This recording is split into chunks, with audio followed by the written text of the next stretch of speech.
right, hey now, y'all. Happy Friday, happy high noon. Hope all of our people are in class and ready for session to begin. Hope everybody's feeling good. Tony, if I may quote David Lee Roth, I hope everybody's hopping and popping and bopping on a Friday afternoon as we get ready for our own version of a very early happy hour. Because why not start that process at noon? You don't have to wait till 5. Let's get it going right now. So if you have a cocktail in your hand, go ahead and raise it. If you got some unmentionables in front of you, you go ahead and spin those up and light it up. Whatever you guys want to do, get comfortable and throw your feet up. We're going to have a good time today on Polymax Particles. Creative Tony looking very dapper for the Masters with his collared shirt and his cap. Now, is this like your golf? This is my golf attire. This is my golf attire in tribute to the Masters, but more just out of respect for our guest Rags coming on at 12:30. I want to be properly dressed for Rags today. And this is I want to show this too. This is my Bob Marley golf shirt. If you can stand by for a second. Yeah, man. Yeah, Rastafari. Hell yeah, dude. Crazy bald heads. Shout out crazy bald heads, Tony. Dude, all day. Crazy bald heads. Them crazy. Out of the yard. Come on. By the way, man. try that. It doesn't have to be like metal when you're riffing on wedding bands and trying to like tie them in knots. You go up, hey, do you guys know any nuclear assault? Stuff like that. Try that sometime. Go like, hey, do you guys know crazy bald heads? And just see what kind of reaction you get. Probably a lot of weird looks. Them crazy. Oh, I love. Yeah. Don't get me started. What's the other one? I like that early Marley where he's all violent and shit. What was the other one? Luton and what's it called? Luton? Burning and Luton. Yeah, Burning and Luton, bro. Dude, shout out Bob Marley, man of peace. Yeah. Hey, man, he came from the seriously rough area, man. So he had to like fend for his life a few times. And dude, Peter Tosh is no longer with us because it was such a freaking. We're talking Kingstown, Jamaica. We're talking Kingstown in the governor's yard. Trenchtown. Trenchtown. My bad. And the town of 9 Mile, too. The town of 9 Mile, which I will get to someday to pay my respects. I will get there someday. Well, I know you will, Tony, on your Jamaican reggae kind of retreat. And I want to join you when you do that. By the way, I'm tributing our art director, Don Peralta, today. Got this schnazzy little Danzig shirt from the gig a couple weeks ago. Thank you, Big D. The more Glenn Danzig, the better off we're all going to be. That's what I maintain. Tony, a quick word on Longbridge Pizza before we dive into the show today. We got a lot of cool stuff in front of us, including a hit by Rags, which Tony kind of teased there for a second. But first, I got my Carlos stuff here. Hold on. Let me switch Carlos for Longbridge. Here we go. All right. Well, Carlos is Paulie. I got some pizza.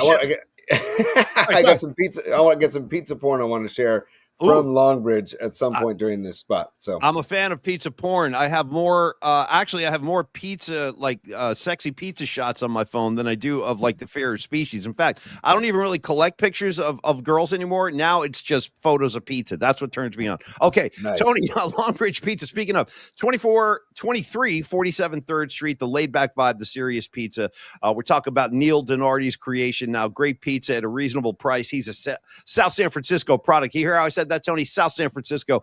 He's South City product. Yeah, man, totally. But join that Vibe Tribe. Eat some of that sourdough crust pizza. Try the Polymac Particle Pie. It's sitting there waiting for you, kids. Go up to the counter, say what's up to Karen. She's always got that huge smile on her face. You give her a high five and you say, yo, Karen, do me a favor. Let me get some of that Pauly's secret stash. I'm not even kidding. Say that to Karen and watch what happens. You're going to get the chili pepper flakes. You're going to be spicing up your pie. There I am right there with the J in my hand. 100% homegrown. It's smoking, y'all. And it is. Mm-hmm. It's really good. When we had the opening day party, he laid out a couple of PMP pies, and I was so proud. One of the prouder moments of my life, Tony, to be associated with a pizza place and to have a pie in my own name. I never thought I'd see I swear to God, I never thought I'd see the day. That's like a big deal. That was a cool moment because that was kept a secret from you, and it was fun because Dom showed me a couple of works in progress. I'm like, damn, dude, that is going to be so sweet. Hey, go ahead, buddy. Go ahead. Well, I was gonna say, see on the hat. I feel like you could do a secret sentence with those lines on the hat. Dude, shout out, bro. You know what? Leave this picture up. And we do have a super I want to get to. Escobar III has a super for us. But quick. It's almost like a backwards message on the record. If you play it backwards, Tony, it's a satanic message. You can do a hidden message on the cap of your cooking, your chef cap. This is a very good sign for the show today. Creative Tony's coming up with satanic hidden messages, and I love this. Let me tell you what's going on. You remember that Ozzy Osbourne album that came out in '82? Sadly, it was right after Randy Rhoads died. He put this live album out called "Speak of the Devil." You remember that record? Oh God, yeah. He's hard to find, man. Hard to find now. I got a copy. I hunt shit like that down. I've been looking. Hey, add it to your list. Add it to your list, Paulie, of vinyl that if you find, just buy it for me. Done. Yeah, just buy it for me if you find it. and vice versa. I've got a list of your stuff too. So Tears for Fears, Songs from the Big Chair is on that list as well. I need a copy of Rush Exit Stage Left. If you see a good copy of that, that's my favorite Rush live album. Shout out the Trees, Arrows, Xanadu. Then you come see me. But shout out to sorry, man. Escobar's photo. Yeah, I love that's a good one. Badass. It's like it's like one of those masks from like Silence of the Lambs, so he doesn't eat anybody. Maybe you know what I mean? Totally, with Chianti and fava beans. But I want to say, what's up, dude? He dove into Murder Mountain, and yes, Escobar the Third. I told you, pretty effed up. It's pretty effed up, especially for California residents. Like you really got to know what you're dealing with when you head up to that part of the state, because I think everybody in their heads are like, oh, it's Humboldt County. It's going to be so laid back. We're going to be rolling J's and singing Bob Marley. So these guys are prowling the streets on ATVs with Uzis in their hand, bro. And after you watch Murder Mountain, believe me, you're going to have appropriate fear. That whole thing, I'll never look at it the same again, T. Totally. Yeah. Thank you for the super, Escobar. Paulie, proceed. Oh, so anyway, yeah, just head on down to Longbridge. In fact, this weekend would be an optimum time for you to do that, with the Warriors having their season finale Sunday at Chase Center. Stop on by Longbridge before the game or even after the game and enjoy some of the best pizza in San Francisco, along with the killer sandwiches, the chicken parm, the chopped cheese, the eggplant parm. There's a variety of options for you. And then last thing I'll say about Longbridge is bring in the family. And, my buddy Drutzy, his daughter Cassidy, is she's got like gluten problems, so she has to go gluten-free on everything. They take care of that, no problem. Neil's not even going to blink. He goes, what do you need? Gluten-free? Done. It's already done. Here it comes. So anyway, get on down to Longbridge. Have a great weekend. Give Neil a high five.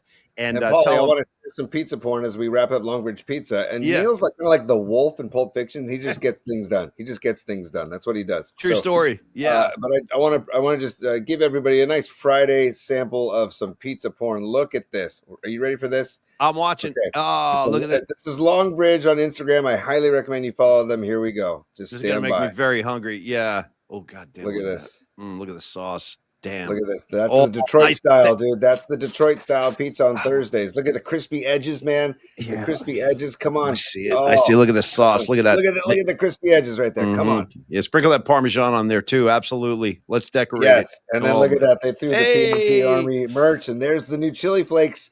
That's the new chili flakes you can ask for. The secret stash.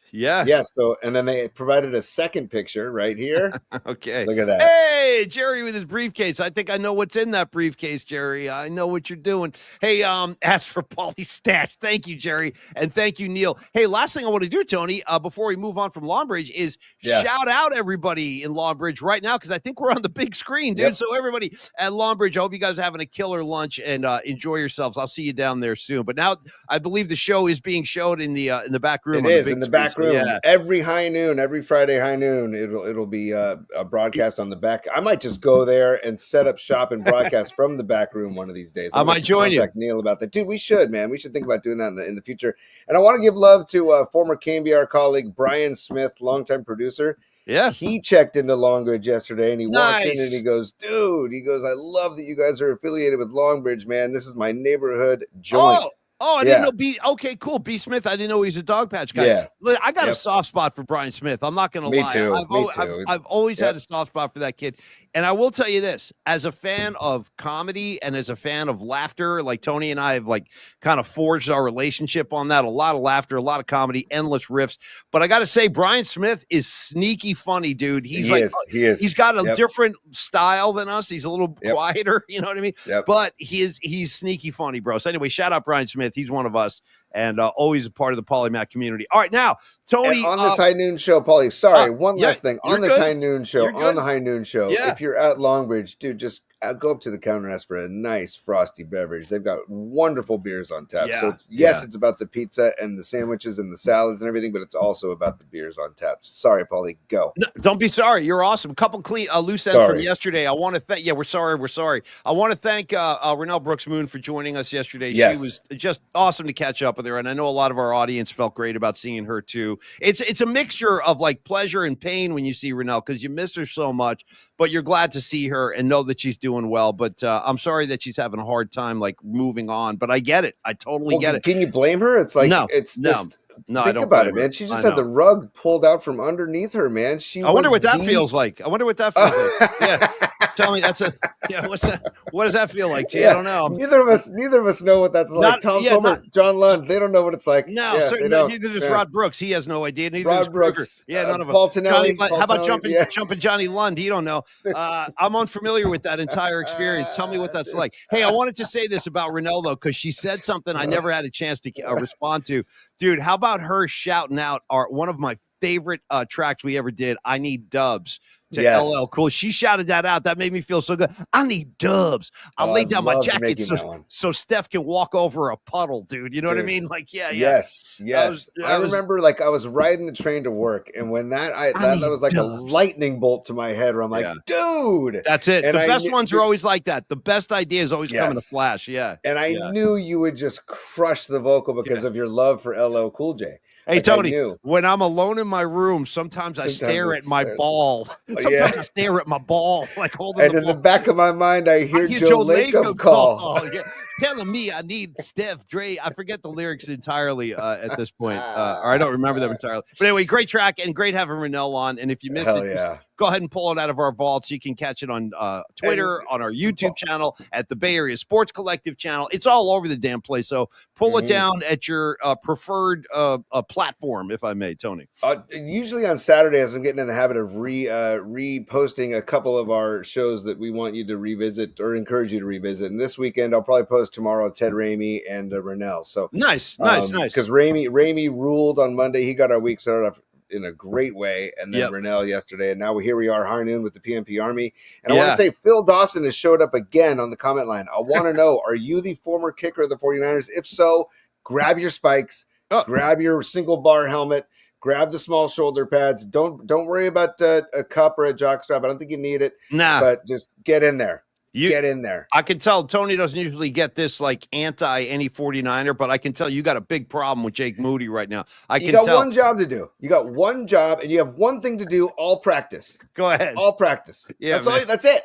That's it. Well, Tony, what about all the variables involved? Bad snap, bad hold. I mean, it's not all on him. There's other shit going on out there. The kicks that he missed were not because of bad snaps and bad holds, Paulie. Laces were out. Snap was in. Hold was down. Sorry, man. You have one job to do. Like everybody else on the field has multiple jobs. You, Jake, you're getting paid well, getting paid handsomely. Yeah. For one job. So, Leah Phillips, he sucks. He does, Leah. He does, Leah. I'm sorry. It's just like, we're sorry. Yeah. I don't know. It's kind of like other news. Well, I don't want to go down that road. No, it's okay, Tony. And plus, we got a few things to set up. So we do have we're going to do a Masters update today in our own style, of course, which will be one of my great friends of all time, Rags, from checking in live from New Jersey. Now, Rags is like he's one of the biggest golf heads that I know. Mm-hmm. And considering I'm one of the smallest golf heads that anybody knows, I figured today would be a good day to bring in Rags, let him put his own spin on what's going on at the Masters. Yeah. 4. I should have yelled 2. Yeah. Sorry. Hey, Whitey, where's your hat? Yeah. I bet you $1,000 you're slicing the woods. By the way, don't sleep on Ted Knight. Gambling is illegal at Bushwood, sir, and I never slice. Ted Knight, rest in freaking peace. Ted Knight, gone way too early, man. Way too early. And then after he slices into the woods, Rodney goes, "Okay, you can owe me." And Ted Knight's like, "I owe you nothing." Yeah. Dude, it's the best. The lineup of that freaking movie, man. And apparently they were partying their asses off like the whole time. Like it was, and you know, who was at the center of it? They say was Rodney. Like the party was always revolving around Rodney Dangerfield off camera. Yeah. After I watched the movie Easy Money, Paulie, I thought to myself, if there's one person I could just call up and ask, can I pay you to party with me? I would. It would be Rodney Dangerfield back in the day, because man, did that guy not give two shits about wanting to just have a good time with everybody around, and the eyeballs and the plaid slacks and and dude, shout out Back to School, the movie Back to School. Hell yeah. And the scene with Sam Kinison too, by the way. Yeah. Was he right? Hey, by the way, Los D is a super. What up, Carlos? What's up? Give Carlos some love. He's checking in. Tony's. Wow, look at this now. You're getting compliments. You do look spiffy today, Tony. You're looking very handsome with your. If we're going to talk the Masters, if we're going to talk golf, I want to play the part. Although you want to talk about one of the most heated arguments I ever got in with Brian Murphy Yeah. was Okay. about my disdain Yeah. for the necessity to be hush hush on a golf course Okay. during tournaments. I see. Why?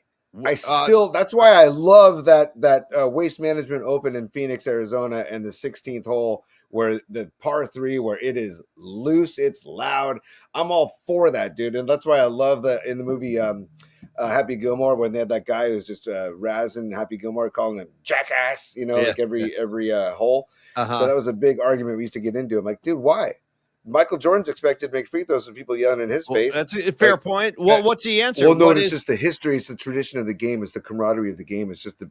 And I'm like, well, okay, uh, so why? still, Like, yeah, still, yeah. so we never made up Yeah. after Well, that one. you But guys what's up, would have Los? some. You guys would have some major flare-ups. Yeah. I remember one time I was walking in the parking lot, which was like a block away. Spare no expense over there. It's like a couple blocks away from the building, and I was like walking up the hill to the parking lot, and I heard Murph screaming, and I was like, "What is going on here?" And this is, by the way, it's an outdoor parking lot, so it's just like a big empty lot where we all used to park. And I was like walking up the hill to get to the lot, and I heard him screaming. I finally turned the corner, and there's Tony just hands on hips getting yelled at because that was like a baseball dispute. I remember what that was about. That was about betting on postseason baseball games. I don't want to go down a rabbit hole, but yeah, you guys have had your moments. That was when I bet on the Dodgers. That was when Yeah. I bet on the Dodgers. He lost his freaking mind. Literally lost it. Yeah. I said, hey, dude, if I don't want the Dodgers to win, but if they win, I want to at least make money.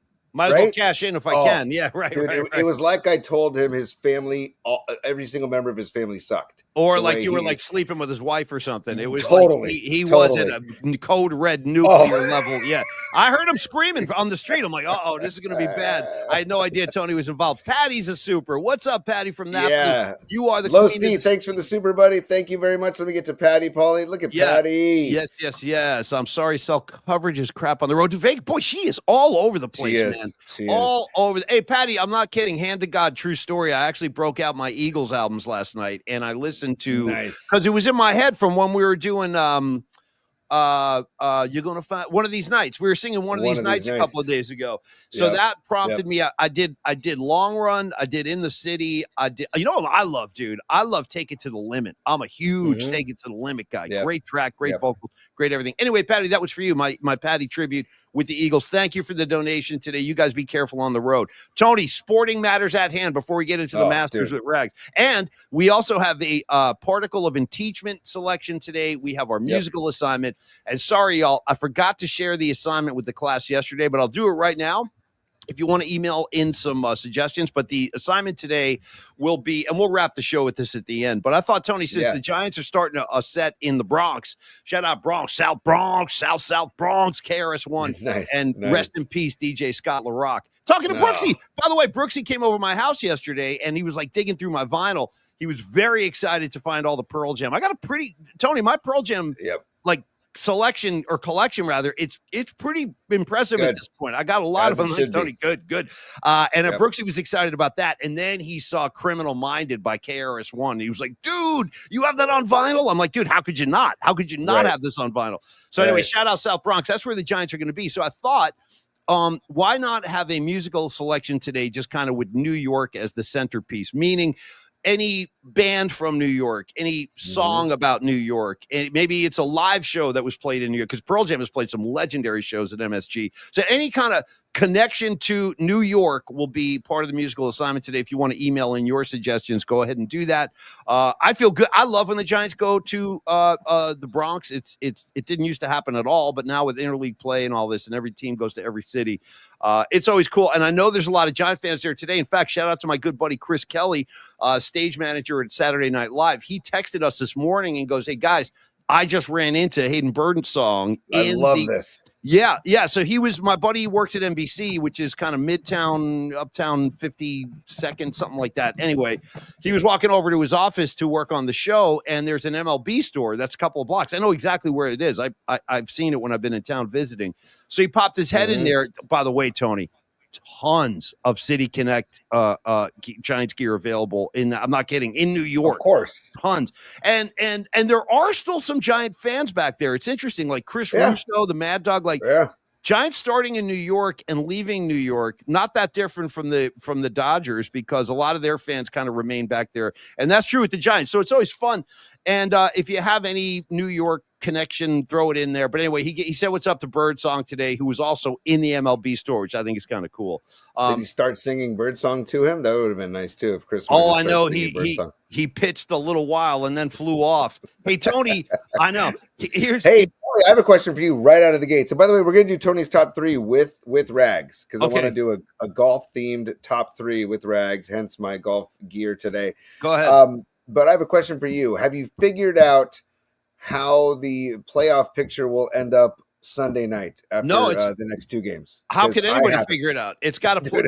It's a mess. Insanity. It's like physics class again. Now I'm like doing equations and formulas. It's becoming too much. That loss, all I can say is losing to San Antonio could really bite them in the A. If they don't handle they just got to handle their business. That's all they can do. They got no choice. You got to win tonight in Portland. They have to beat Portland. They beat Portland. They beat Portland twice already this year, and they can't take them lightly, like they took the Spurs lightly. Exactly what I was going to say. Portland can get hot. They're a streaky shooting team. Like, I've seen some Trailblazer games this year where they get hot as a group and suddenly everything they throw up is going in. So don't look past Portland. And then you got to win Sunday. Before you go to Longbridge, you got to beat the Clippers on Sunday. You have to. You have to. Nice. Yeah. And then go celebrate a win, hopefully on Sunday at Longbridge, because it's a 12:30 game at Chase Center. But Paulie, yes, the Blazers are 4-6 in their last 10. Warriors are 6-4 in their last 10. Yep. So I'm hoping that they just take care of business and handle their business, because you know what, on Sunday, dude, the Warriors are 0-3 against the Clippers this season. That's not good. So if they lose tonight, which come on, really? No, cut the S. They're not losing tonight. They're winning. They have to. Yeah. I feel like they're gonna have like fire in their eyes. I do too. I do too. Just like, get out of our way, Portland. We have a job to do. Right. So that's right. Which hopefully, it should have been again, I know they're trying their asses off against the Spurs, but man, they just wow. I'm still stunned by that loss. Stunned, because also like that. If you look at the box score of that game, Paulie, like the Curry had 30, Butler had 28, Draymond had 13. So it's like you would think that they would win a ball game when those 3 guys are scoring that way. I agree with you. I do. One big problem though, Paulie. Dude, by the way, Butler, 16 of 17 from the free throw line. That guy is a contact drawing machine. Dude. He is. He really is. Very smart player. Yes. And then, but then Curry, only 1 free throw on the night. Only 1. So you're trying to tell me that Curry didn't get manhandled yet again? No. Probably did. Probably not called. And by the way, Lily's a super. What's up, Lily? Wu-Tang Clan. Hey, Wu-Tang forever. Shout out Wu-Tang Clan from Staten Island. No question about it. You know who else is from Staten Island, Lily Merchant? Is Pete Davidson, formerly of SNL. He's a Staten Island guy. Right. I got to tell you, Tony, as a guy who was born in Queens and a guy who lived in Jersey, I never spent any time on Staten Island. That's like the one borough I just never went to. You go to the Bronx once in a while. You hit Brooklyn occasionally, Manhattan all the time. Queens, yes. That's where the Mets play. But I got to say, like, Staten Island was just a place there was no reason to go over there. Right. And Lily, thank you for the super, by the way. And Paulie, that's so funny you say that, because I was just talking to my dear friend, shout out Vito Colucci. Oh, hell yeah. Vito Colucci, bro. Vito rules to the high heavens. And he's originally from the Bronx. And we were like going over the 5 boroughs, and also shout out Beastie Boys album, To the 5 Boroughs. Very underrated album, by the way. But we were trying to remember the 5th borough, and we couldn't remember Staten Island. We couldn't remember it. And all of a sudden we're like, wait a second. Well, and finally somebody said Staten Island. So it's like the underappreciated borough. No, it really is. It's like, and they say, like, what they say about Staten Island is it's loaded with cops and wise guys, apparently. Yeah. There's a big mafia presence and a lot of cops. Hey, we got supers coming in fast and furious, so let's get everybody here. Mark Graves, what up, my man? What's up, Mark? Well, I guess you're right, dude. Mark, I don't even want to think that way, though. I'm thinking give me this win and then give me the win on Sunday, too. Just handle your effing business. I think he's right, though. And by the way, Mark is the one who posted on Twitter. The only sticker he put on his iPhone case was a PMP Army sticker. So Mark. Thank you, dude. That was rad. Such a great post. That was killer. Hey, Don Peralta checking in super wise. Well, stand by, Paulie. We have Steve Bisecchio first, dude. Grew up Giants fan in New Jersey because my Bisecchio, Paulie. Bisecchio, my bad. in Jersey because my grandpa was a fan and went to Polo Grounds. Nice. Also famous as the bar Finnerty's reopened in New York. You beat us to the punch, Steve. We had that coming up in bookmarks, but dude, bring it to the show. That's why the PMP Army rules, helping us out. And don't leave out his final comment. New York Dolls, rest in peace, David Johansen. You know what, dude? I'm glad you brought that up, Steve, because I don't think we talked about that on the show. And that band, the New York Dolls, totally influential to so many. I'm serious. Like, they influenced everybody from Kiss to the Ramones to Iggy Pop. Like, the Dolls had a massive, massive influence and impact on the scene. So good call, Steve. Thanks for getting Johansen's name out there. And yes, Finnerty's reopening. Big deal, big story. So for those who are, yes, bravo, and congrats, and welcome back, you guys. Finnerty's is a great place to hang for any Bay Area sports fan, whether you're visiting New York or whether you live back there, and you are a Giants fan, a Niner fan, a Warrior fan. They got the games on they'll have all the games on this weekend. I know they also bus Giant fans from Finnerty's to Yankee games and from Finnerty's to Mets games. So yeah, dude, that's great news. And I got to tell you, I've already talked to Brian Stapleton, the guy he's one of the owners, and they're so happy to come back. And it's a great spot. It really is. And we're going to talk to Brian next week. We'll get him on the show and congratulate him. And I love that it's back open, Paulie. And I think too. Sons of Jonathan the Master gave a shout out to the bus they rode from because it was a Mets Yankees whole series, like all 6 games or something. Yeah. So I love that happened. And dude, I want to talk a little Giants Yankees. First of all, Don Peralta, thank you for being a super dude. Don, thank you, brother. Yeah. Pearl 52110. Okay. Hell yeah, dude.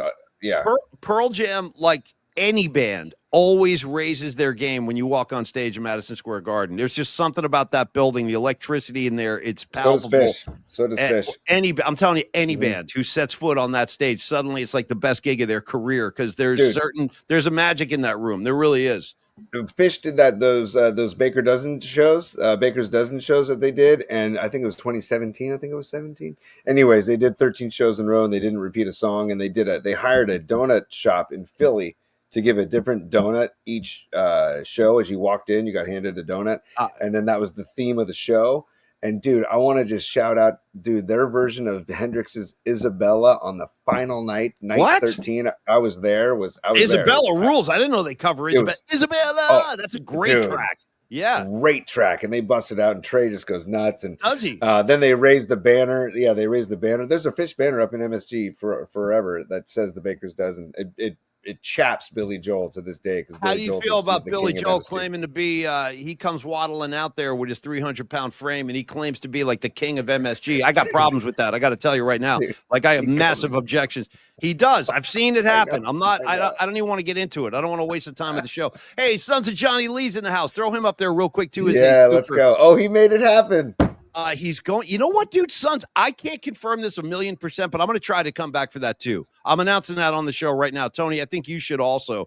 Wow.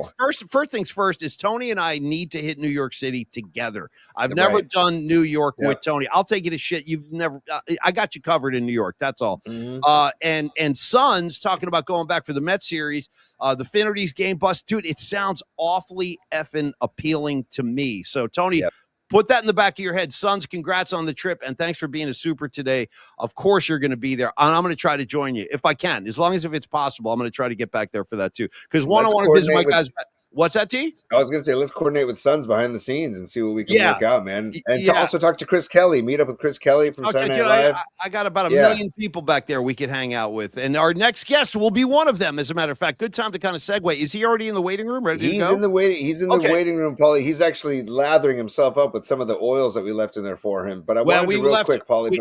We left a variety of coconut oils and clean socks back there for rags, if you know what I'm talking about. Exactly, yes. So he can get nice and comfortable. Yeah. But Paulie, I want to say the Giants today in New York, at Yankee Stadium, Robbie Ray against Marcus Stroman. I didn't know this. Dude, Stroman he's gotten 8 hits and 4 walks in 8 innings, dude. So he is not doing well. He's actually one of their studs. I'm surprised that he's not doing so well. So Robbie Ray goes in with 11 innings pitched and 7 hits and 6 Ks. So I'm hoping that Robbie Ray brings his A game. Well, I know he's going to be bringing his tight pants. I know that. You check out Robbie Ray's lower half tonight when he's on the mound. I'm telling you, I haven't seen anything like it since Flashdance, dude. Robbie Ray's lower half. I'm just telling you what I'm seeing when I turn the game on, dude. Those things, he's got the tightest pants in the bigs. I'm telling you right That's now. the best. We're That is the best. spinal tap level, cucumber down the pants tightness. Check it out for yourselves today at 4:00. I'm telling you, we'll talk Monday about it. But I'm saying pound for pound, tightest slacks in the bigs. I'll see if I can find a photo before the end of the show to wrap this up. But I want to say, dude, the Yankees. I just want to drop this on you before we let Rags on to talk Masters. Dude, the Yankees have 26 home runs this season to the 49ers. To the Giants 14. And then also the Yankees have scored 82 runs to the Giants 57. Well, they have 112 hits to the Giants 94. I mean, dude, they're just. And what's his name? Aaron Judge is already out of his mind. He's got 20 RBIs and 6 home runs already. It's like, and the guy's batting 354. Goldschmidt's batting 383. I mean, just the fact that they have Goldschmidt, it's like, God damn already, you guys. How abusive do you need this to be? The Dodgers and the Yankees. But, the thing is even with all that money and all those power numbers you just rattled off, they still couldn't win the big one last year. I know. And they couldn't win Judge could catch a fly ball. If he can catch a fly ball in center field, changes everything. That's what I'm saying, dude. The big stage, I'm serious about this too. I'm not kidding. That big stage in New York City is not for everybody. It's not. There are some athletes that thrive on that, like guys like Mark Messier, guys like those early 70s Knicks, like the Mets of 86, Dwight Gooden, Darryl Strawberry. Some guys react really well to that, and some guys self-destruct. And we watch the Yankees self-destruct on their own field in front of their own fans because the pressure cooker is different in New York than anywhere else. There's just no getting around that. There's a different kind of pressure that's applied, and the Yankees showed the world they weren't built for it. They're not. This group of guys is not built for that pressure, not yet anyway. No question, Paulie. And before we let Rags on, I did find one picture of Robbie Ray that I want to share. Yeah, give me some slacks. I'm telling you. Let people judge. Well, I didn't get the full body, but I got God bless America. What's the matter? Oh, the Chronicle stuff. I'll throw those fire plates. Can you see that? Let me see. Well, close the box. No. X out the box if you can. Gosh darn it. The Chronicle's tough with that, dude. It's tough to pull anything from the Chronicle. I always forget that they shut it down just immediately. Oh well, I'll look for something. I'll look for something before the end of the show, Paulie. My apologies. I thought I had a good shot. No problem. Of the tight.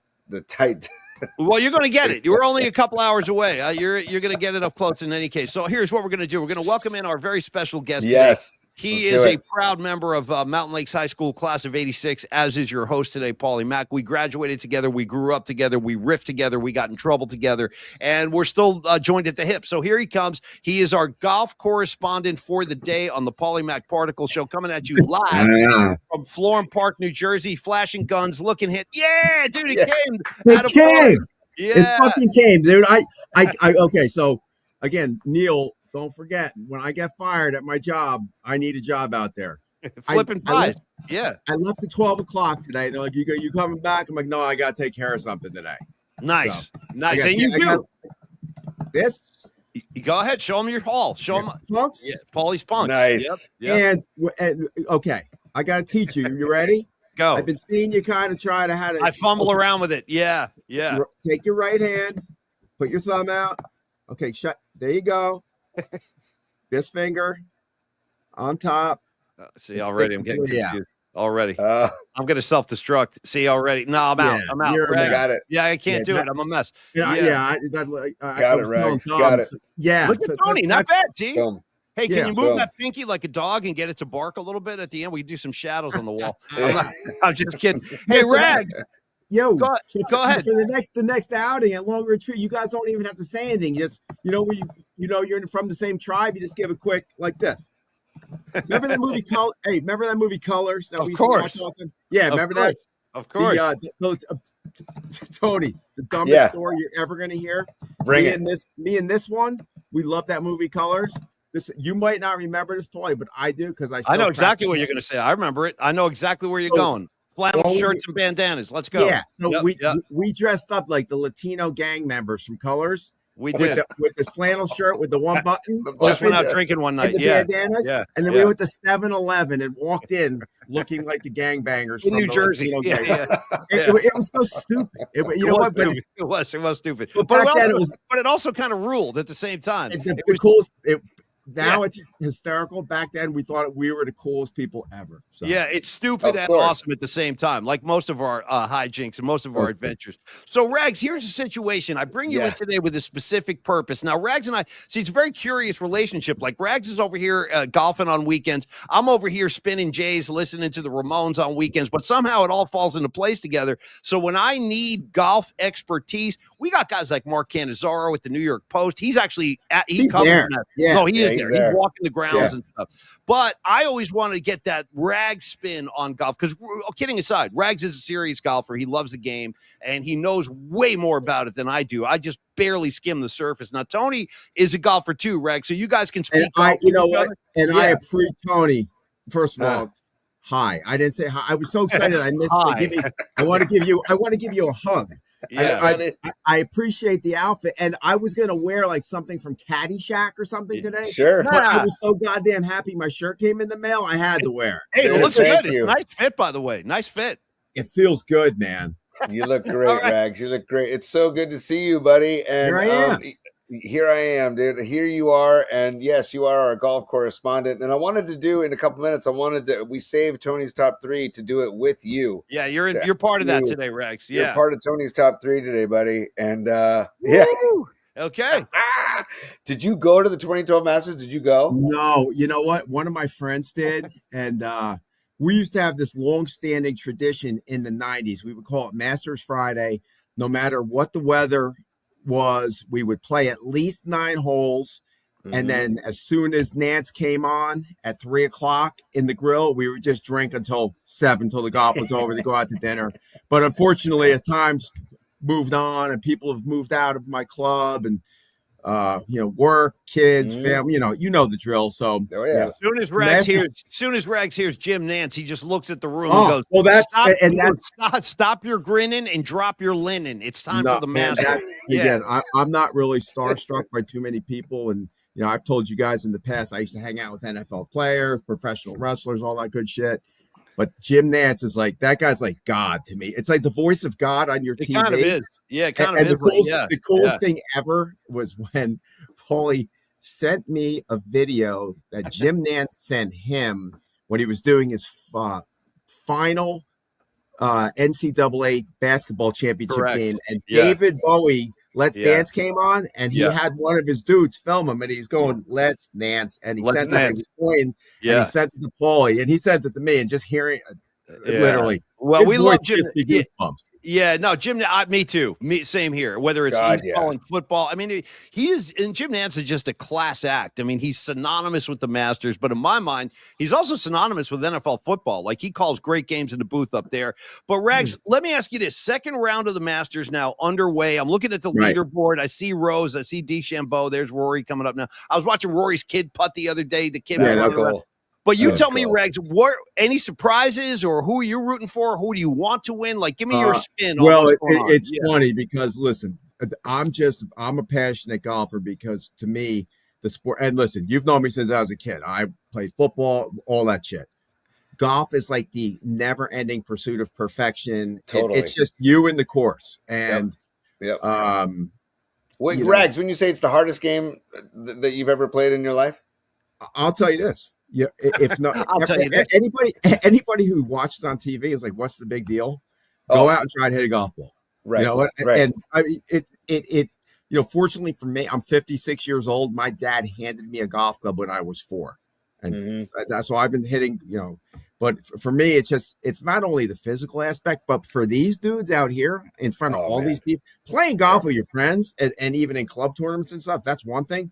You're playing in front of the entire world, and you got thousands of people following you. But you're right about that. If you think about that, go ahead, T. No, good. Well, no, I was going to say, Rags, I've always marveled at how these guys can tee off and launch drive after drive down to like a gun barrel, a tee shot where there's fans lined up down for 100 yards, 50 yards at least, super tight. And I'm like, man, what if you just happened to get a yip? There are videos of people who've shanked them into the crowd before. I think Brady did once. Didn't Brady do once at Pebble Beach? I think he did. Yes, he did. He did nail somebody. Yeah. But it's like, dude, just that alone is like, I'd be bleeping my pants, man. Let me tell you what I observed though, Rags, and you'll appreciate this. So this is what's interesting from my perspective. All the years that Murph and I went down to Pebble Beach, and we've gone to other golf tournaments too. The other time you sent me that Nance thing. Awesome. Yeah. Well, we hung with Nance down there a bunch, and then we also went to the Edgewood Classic in Tahoe many times, and we did the U.S. Open in San Francisco when he came here too. We would set up and do our show there. And what I always noticed about these golfers, these are world-class golfers. They would come over and sit down with us for interviews. What I always noticed was how composed they are, how incredibly cool they, like, matter of fact, well, yeah, I'm teeing off in 20 minutes. It's like, Jesus, if that was me, I'd be pouring sweat. Like, I'd be like changing shirts because I'm soaked through the first one. These guys all have like a mechanism, Rags. Like, there's something in them that they can flick a switch and they're oblivious when they go out there and they're putting in front of thousands of people. Like, I don't even think it registers to them. It's like Michael Jordan on the free throw line. He just shuts it all out and performs the job at hand. And all those golfers have that trait that I've observed. They're all cooler than hell, man. Yeah, I also listened. It's funny. I got a guy who works for me. His brother-in-law is a golf pro and stuff. And I'm not confirming or denying. So I'm just saying. He said, yes, some of these guys drop half his Xanax before they hit the first tee. 100%. 100%. And I told you this in the past. I play my absolute best golf when I'm somewhere between hammered and buzzed. Like, if I could find. If I could find that zone where I can't, Tony, when we play together, and I think I was talking about Leah. I was talking to this about Leah. It's like, I play my best golf when I'm just in the zone. It's like, probably for me, somewhere in that like 10 to 12 beer range. Rags, if I may interject a little bit of comedy into the mix right here. Rags is looking for that zone where he's not hammered, but it's a buzz somewhere in between. I like to find that same space where to incorporate into my lovemaking. You know what I mean? When I'm involved in lovemaking, I don't want to be hammered, but I want to buzz. I want somewhere in that happy medium where I'm going to perform to the best of my ability. You know what I mean? Yeah. No, Rags, but you're taking, because to get to that point where you're talking about it like takes the mental out of it almost, because you're not thinking as much. You do, and the mental is a big component of it, and I'm not minimizing. I mean, even in the these the club things that I play in, and again, I'm not comparing myself to what I'm very competitive because it's the last fucking competitive thing I have left. Right, so, right. And when you're in what we call like the shootout at our, there's in front of all the people who aren't left in the tournament. I mean, it's pretty intimidating, but it is. And one year I won it in 2016 in the summer. It's a big thing at our place. And I do remember getting tunnel vision and I was able to block out like everybody around me. Yeah, man. But it's, but Paul, you're asking me about my tape. I'm looking at the leaderboard. Yeah. So, give me who do you like in this whole mess? Well, here's the deal. So, okay. So I'm going to you never thought you were going to hear this today. I'm going to mix my hatred of Sirianni into this. Okay. Ooh. Justin Rose, tremendous golfer. Yes. But I am not a big fan of his. And Tony, you probably will remember his antics during the Ryder Cup. Okay. So Paulie Mack, the Ryder Cup is the United States team plays the international team. Oh, yeah. Right. Every 2 years. And we play over there across the pond. We play here. We alternate. And the last time that the international team beat us, Rose was the biggest chirper out there. So I personally can't stand his face. Biggest chirper, you said, like running his mouth? During the Ryder Cup, he's a big chirper. And which country? Yeah. Where's he from? He's from he's from the UK. He's the UK. He's from the UK. Yeah. Okay, good enough. Go ahead. But he's a very talented golfer. So he was 7 under going into the day. He had like a 3 or 4 shot lead over the next person. If I had to pick who's going to win the whole thing right now, I'm not saying DeChambeau because he's one behind him at 7. Rose is 8, DeChambeau 7. Yep. Rory played his ass off today. Yeah, Rory's at -6. I mean, this is when it gets packed. But what really blew my mind last night is I was watching. We had it on at work. I come home, I do my thing, I work out, and then I throw the TV on again. I went to the Golf Channel. And they're showing Bryson DeChambeau live at the range at 8:30. This guy he must have hit 500 golf balls yesterday. See. Wow. Yeah. And I'm also rooting for him because when he first hit the scene, I thought he was a complete douche. I'm like, this guy's a drunk. Yeah. but he's kind of like rehabbed his image. I got you. In like, and now I'm rooting for him. Go Did ahead. you see Rags? Did you see the video of I'm blanking on the quarterback from the Rams? It was just him on the Stafford. Stafford, thank you, Matthew Stafford. Yeah. It was a video of them on the golf course last week, and Stafford DeChambeau's like, hey, I'm going to run a route. Just throw me a pass. And this might have been an older video, but Stafford's like, is this guy for real? Like, is he really? And so then Stafford throws a dart, and it literally almost knocks DeChambeau off of his feet. And DeChambeau's a big dude. He's a big dude, and he's playing hard. And there's another cool video floating around out there. He did like one swing for every day. He was trying to hit a hole in one over his house, and I can't remember. You have to go find it. It's amazing. He's standing in his driveway with an AstroTurf little square, and he's like, day one, trying to make a hole in one over my house because he's got a green in his backyard, and he's hitting a pitching wedge up over his house every day. And I can't remember what day it was. It's like 97 or something, and bam, he hits a hole in one. You know what I mean? Yeah. If I did that, I'd break every window in the house. If I ever tried something like that, I'd shatter all the windows. Rags, by the way, who's this Canadian guy, Connors? Who the hell is Connors? I don't know him well, but he's up there. He's right there. He's right next to Scheffler. He's at he's playing well. He's newer on the scene.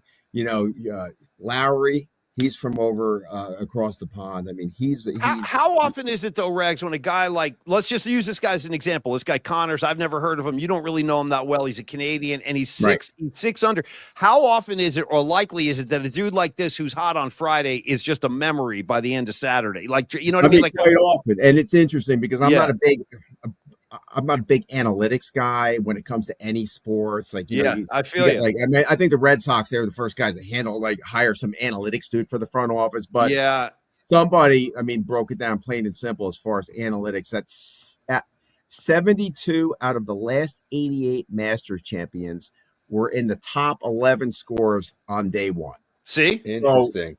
If you want to look and see who was in the top 11 yesterday, you'll probably find your winner of the tournament. Now, Tiger Woods was an anomaly a while back. He was like tied for 33rd after the first round, and then he beat Chris DeMarco on a Sunday. But again, this is whatever. But if you want to go, well, I was going to say I always pull for that kid Colin Morikawa, Cal Bear. He's a local kid, Cal Bear. I love him too. He had a good first day. He's tied for 18th right now, but maybe he makes a comeback if he, obviously makes the cut, obviously. And then, dude, here comes Scotty Scheffler, dude. He's always there. He's -6 right now. You know that guy, that guy. I just feel like he's always going to be in the running, and I have to pick him because it's just he's always a badass, especially on Sunday. Listen, and don't count out. And if you take a good look at Xander Schauffele, he looks like he's been hitting the weights. I mean, he's jacked, and he's like, I'm 5'8" and a quarter. Got to throw that quarter in, and he's probably around the same height as me. And he's jacked, but don't count him out. He's playing well. Nice. And Jason Day. I mean, the big thing about Saturday. Yeah. Okay, so give me Friday, some Saturday. Yeah. So Friday's basically like you're going out there. Thursday and Friday, you're kind of like just feeling your way around. You're trying to play your best.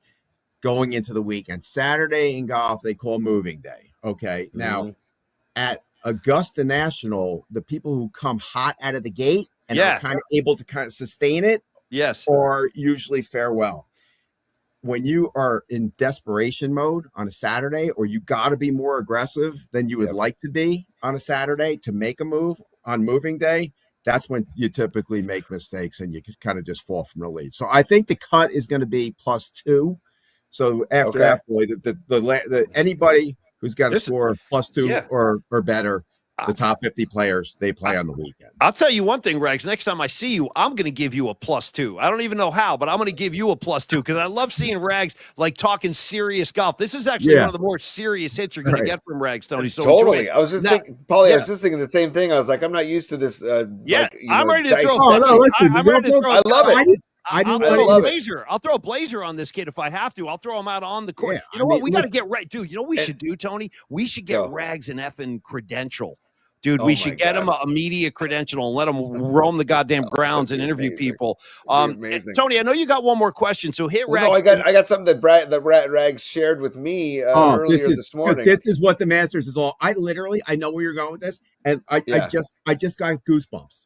Yeah, let me just share this. Rag sent this earlier today, Paulie, and it's it's what it's all about. If I can find it, hang on one sec. There it is. So this is. Oh, go ahead, Rags. You set it up, man, because you set it up. So I think what stands out to me about the Masters and why it's so special is number one, it's the first major of the year. Number two, there's just the prestige behind it. There's the tradition. And the other thing about the Masters is it's always played at Augusta National. U.S. Open is played in different places. PGA Championships played in different places. British Open. I mean, this is every golfer's like dream is to. So is this like the Super Bowl of golf? But it's weird because in golf they basically, in my opinion, they start off with the Super Bowl. Right. Right. But the other thing that the Masters does that's really cool is they're amateur friendly. And what I mean by that, Paulie and Tony, you probably know this, is that in the United States, they have regional qualifiers where any amateur golfer could apply to play in one of these regional tournaments. And if you win, you get an invite to the Masters. I mean, it's not so cool. It's really cool. It's Cinderella awesome. story stuff. Yeah.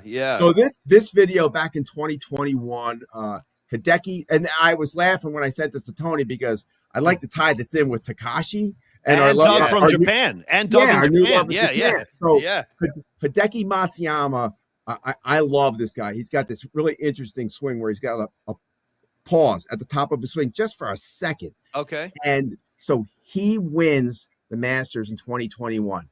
That picture that Tony has up right now, he's walking to get his scorecard checked, go hang out, go get his green or whatever, get ready to get his green jacket. His caddy is out of sight from everyone, walks back to put the flag stick after he takes the flag off of the flag stick. Yep. Nobody's watching. His caddy walks over, puts the flag stick in the hole, takes his hat off, and he bows to the course. Hell yeah, dude. I'm a big respect. Not only Yes. to show respect to the course, but to the entire like vibes, if you will, of the Masters, which is, you know what, I mean, guys, let's do this collectively. Rags, me, and Tony, same time. I'm going to count the three out of respect. I'm just going to take my cues from guys like Doug in Japan, Cheap Trick at Budokan, all that stuff. Let's show some Japanese courtesy to the Polymac Particle community in the comments. Like, guys, let's do a group bow. This is for the audience. I want to bow. Yeah, I'm bowing. I hope you guys enjoyed that. That was our first ever bow tribute to the audience. Okay, so Rags, finish up. Sorry, I barged in there. No, it's fine. So he's ready. Here we go.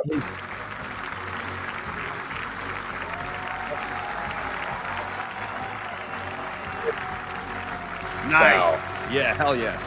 I mean, I probably watched this a million times. It's just so awesome. Nobody's watching. Everybody's following his player, and he walks back, and he probably put the stick in the hole and said, "Fuck yeah," and bowed.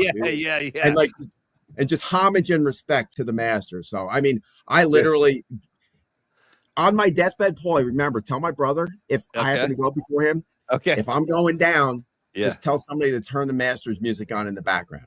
I'll take care of that for you. I got you. I'll take care of that. I got you covered. Hey, and thank you, Noemi. You're the freaking. Noemi's the best. Noemi is the best, dude. She's swing dancing. She's got a guitar playing husband. The whole gang of them over there. They're all everybody. Man, like I told you the first time I was, I feel like I'm living like a double life. You kind of are. No, you got my. I got my deal out here in New Jersey. I got these, I mean, fucking John Joseph a couple weeks ago sends me like some Mexican heavy metal band just ripping it in Spanish. Dom's with me and Dom go back and forth all the time. Leah, I connected with on LinkedIn. It's just Patty. Karen, the whole Tony, dude, and period. I'm sorry to keep cutting you off because I get excited. You're good. Yeah. So, but Paulie, do you remember my friend Murph who passed away? My big fraternity brother. He was the linebacker. I do. Yes. Fucking Bonnie went to high school with him. See, I knew Bonnie's Jersey, dude. She's a Jersey girl. Cranford. Yeah. Yep, Yeah. yep. Bonnie's Wow. been super cool. And by the way, Rags, just so you know, when you're watching the show, you probably already know this, but her handle on the comments line is Scarlet Fire. Yeah, dude, Yeah. Scarlet Fire. It's awesome. So So I met them when I was on the Zoom when you guys were all live at Longbridge Pizza. Dude. You know, on the opening day party. oh, hold on. Here's Sanchi. Last thing I remember about golf was 80s power. Dude, this came up on the show a couple of weeks ago. Yes. It did. Ray Knight and Nancy Lopez, dude. And by the way, sadly ended in divorce, like a lot of marriages out here these days. But anyway, Rags' good vibes make golf cool. No question about it. Rags. Hell yeah. And by the way, I want to show, like, last thing on Rags' credentials, and then I want to do a top 3, and then we'll let Rags go. But the Totally. a lot of people don't know this, not talked about openly on the show, only in hush corners when nobody's looking. But Rags will whip out his Grateful Dead identification card if necessary. Like he's going to, and I just want Rags to know, when I think of you, Rags, just I haven't really even told you this, but like ingrained in my mind are 2 songs that I associate with Rags. One, Terrapin Station, because there was like a summer where you could hear Rex driving around with all the windows down, blasting Terrapin. That's one. And then number 2 is Wharf Rat, dude. Wharf Rat. I mean, down by the docks of the city, dude. That, you know what? Whenever I was there, and he knew, man. I'm like, I am August West. August West, dude. My name is August West. So anyway, Rags is also part of the greater Grateful Dead community. I got your, you know, when I was actually digging for a shirt the other day, and I found the drum space shirt you made me. I did. Dude. I made Rags a shirt that I said, Rags, when we go to Giant Stadium, I on want the you. back. Yeah, that's all it says. It's a gray shirt. The front says drums, back says space. That's it. And I got it somewhere. I got that remember that sparkly hat that I would wear? Your hippie hat. Yeah, Rags had a special hippie hat he would wear when we would go to shows together. All right, now, Tony, bust out the top 3 because Rags is going to be part of this today. So give him his intro. Yeah. Tony's top 3. Coming. Tony's top 3. So you got the hand signals down, Rags. I appreciate that. Tony's top 3. Okay, kiddies. Here we go. Feed the ducks. Let's rock and roll on a Friday happy hour. What are we doing today, Big T? Okay, Rags. So this is going to be a golf-themed top 3 because that's why you're on the program today. And thank you for taking the time to join us, my friend. God. Yeah. Right I look forward to the time we can all hang in person, dude. We're gonna. Hey, I ingrained that New York trip you guys were talking about. Yeah, I'm thinking about that, Rags, in August. Yeah. I mean, because there's a lot of ground to cover. I got to take Tony to Jersey. I got to. Oh yeah, no, Florham Park's part of it, and then I got to drag Tony through the streets of New York City. But yeah, we'll definitely take a Jersey detour. But T, go ahead. I'm sorry. Go ahead, Tony. Also, I want to thank Sanchi for the super, and Leah Phillips just threw a super in. I got $5 on going to the Spinnerty's August bus tour. Keep me in the loop, and oh, hey, Rags. So that's from Leah. Yeah. And then we've got one more from Mark Graves. What's up, Mark? He says Dawson hit the hole-in-one at his home, lives in Arizona. Okay. Shout out Mark Graves. Yeah. Nice. There we go. By the way, I should ask, I got to ask Mark this. Sorry, Tony. And I like to ask all our listeners who have famous last names if they're related to another famous guy. I should have asked this weeks ago.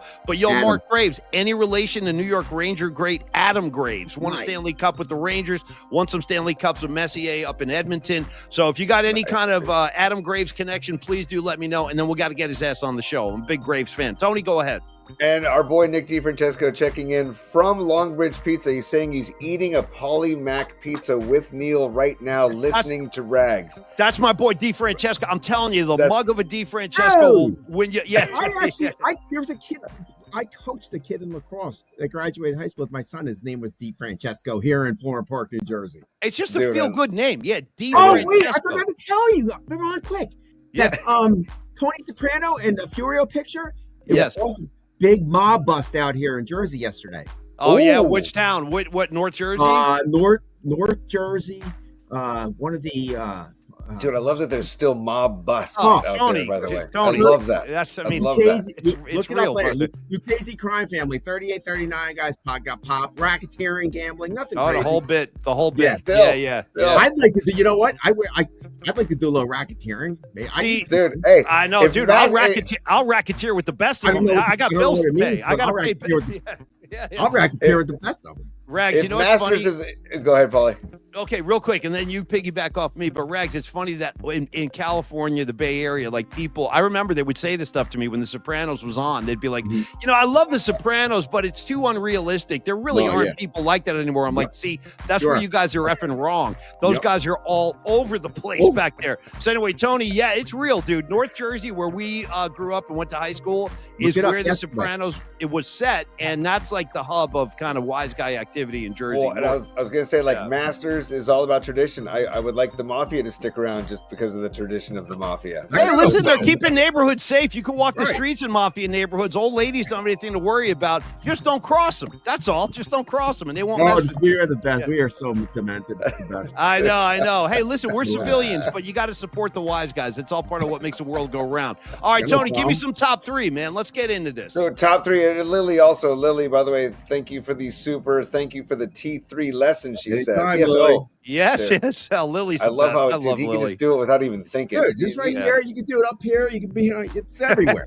However you want to do it. Yeah, you can do it. Stick them out. Stick them out. The three on your right hand. By the way, nice and under. I got my thumb. There we go. Boom. Hey guys, if I can call my shot like Babe Ruth, if we can pull off this New York trip in August, Giants Mets, I guarantee you one thing: somebody or some people, plural, are definitely getting jailed. There will be a couple of arrests. And here's what I'm going to request. I don't care if it's Dom, Scarlet Fire, Bonnie, me, Rags, Tony, any of us. When they're cuffing us, please make the Tony's top three hand signals so we can get some pictures of that.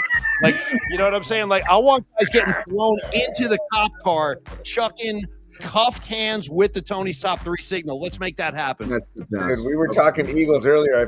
You're making me think of somebody's gonna hurt somebody. I love Heartache Tonight, dude. I love it. Every word of that song. Every word of that song is true. Everything he says in that song is true. Yeah, there's nothing we can do. Everybody wants to touch somebody. Come on, if it takes all night. All right. Anyway, sorry, you guys. Go ahead, Tony. I had a serious golf question for Rags for number one, but I think I'm going to steer away from that because we had a great breakdown already, of the Masters. And would you say, real quickly, Rags, do you think that DeChambeau's probably going to pull it out? That's your money's on DeChambeau? I know one good thing. This guy will be on the range tonight. I think he can, and I think I hope he does. I mean, but again, I just did an update on McIlroy's right there. Scheffler, man. Scheffler's ice. Scheffler's Lowry. Totally. And don't sleep on Jason Day either, man. I'm telling you, that guy. I've always liked Jason Day. That's a great call. Paulie, do you want to throw a name in that? I'm going to say Scheffler. I'm just going to be the bandwagon guy and say Scheffler. You want to pick somebody? I'm going to say Jason Day because I can combine that with Sugar Magnolia. I can go Jason Day. No, Jason Sunshine Daydream. Okay, nice, Jason Sunshine Daydream. That's going to be my guy going forward. Yeah. Awesome. Yeah. That's good. Okay, I'm so all now about a good Sunshine Daydream. By the way, I got no problem with Sunshine Daydream, dude. I'm a Sunshine Daydream head. Tony, go ahead. Whoever has a problem with that song, I don't want to talk to. Good call. If you don't like Sugar Mag, please exit the show immediately. Right. Yeah. What's your problem? Please leave. Right. Sunshine Daydream. Yeah. Come on. That's nothing but good vibes. That song is nothing but good vibes. Nah, rules. So, okay, rules. Rags. Yes, sir. Number one. This is going to be kind of like a fast action, high-paced top three. Number one. My most recent rounds of golf have included golf carts where people will bring a speaker now and they'll play music throughout the round. I want to get your thoughts, yay or nay, on the in-house golf cart speaker playing music throughout the round. I don't want to be ambiguous. It all depends on the scene. Like on Friday afternoons when I play with the guys from work, we throw a stack of High Noons and Miller Lights in the back. There you go. And we play music. But if I'm playing in like a competitive deal, like I don't want to hear music coming out of somebody's cart. Hey, Rags, I have a question. Well said. I can't believe I've never asked you this question in my entire life. But I Will you marry me? Is that it? Well, you know the answer to that. I mean, we practically already married. Even in states that frown upon those kind of unions, Rags and I, we'll find a way to make our love come true. True love. Rags, do you, and I know a lot of people do this, do you make when you're golfing seriously, not with the guys on Friday with the Miller Lights and stuff, but when you're really golfing for real, do you guys put money on the games? Do you guys like play for money and stuff? You know what? It's funny you said that. It's like, I don't gamble, except for golf when I'm playing somebody. Okay, that's what I'm asking. Yeah. Yeah. No, well, you know why? Because it's something that I can control. Yeah. In fact, the last time I lost fucking money was back in like '93. Damn. It was the first Cowboys Niners meeting, and I was it was the Cowboys back-to-back year, and the Cowboy, I was all cocky. I mean, I put like 500 down. Cowboys, that's the last time I lost money. I'm never gambling again. But yes, I will play for money because I can control it. Yeah, no, I like it. I'm just throwing it out there. All right, Tony, go ahead, man. No, I love it. And there's fun golf chips too. They're like poker chips, like on those Friday rounds you're talking about, right? Yeah. One of them is like a 3-putt chip, and I'll just throw it on the green right before my buddy's about to putt. And it's a little poker chip that'll land near his putter, and then it's just for shit talking. I like that. And by the way, Rags, thank you for saying Miller Lite and not Coors Light or Bud Light. The Miller Lite is the finest of all light beers, just for the record. Just want to get that out there. Oh, Paulie knows how I feel about them. I mean, I like Miller Lite. I got to sleep though. Tony knows this. I get mocked for this shit, but I don't even care. How about the fact that other people are concerned with the beer I'm drinking? But if you're concerned, I do want to give a nod to Michelob Ultra. I'm coming over to the top with Michelob Ultra. Rex, have you seen the light yet? I'm telling you, it's a good beer. It's a nice light beer. Hey, don't forget.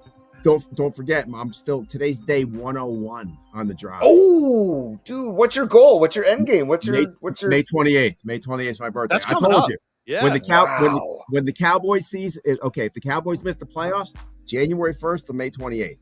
Wow, dude.